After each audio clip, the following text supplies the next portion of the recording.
শীতকাল মানেই কিন্তু পিকনিক, আর পিকনিক মানেই খাওয়া দাওয়া। তো পিকনিকের দিন সকালবেলা ব্রেকফাস্টে ছিল ডিম, কলা, পাউরুটি, তার সাথে ছিল একটা কমলা লেবু, একটা বিস্কিটের প্যাকেট, আরও অনেক কিছু। আর ছিল কফি পকোড়া। দুপুরবেলার লাঞ্চে কিন্তু ছিল গরম গরম ভাত, আর তার সাথে ছিল মাছের মাথা দিয়ে গরম গরম ডাল, আর ছিল লম্বা লম্বা বেগুনি।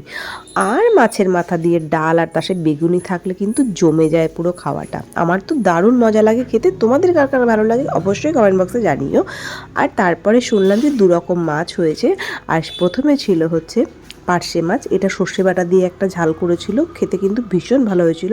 সবকটা রান্নাই ভালো হয়েছিল খেতে।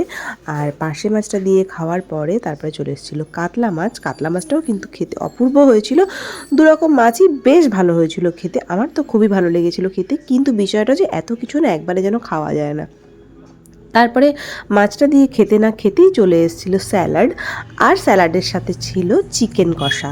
লাল লাল চিকেনের কষাগুলো কিন্তু বেশ ভালো লেগেছিলো খেতে। এই যে চিকেন কষা চলে এসেছে, তারপরে ছিল হচ্ছে আমের চাটনি, আর তার সাথে ছিল পাঁপড়।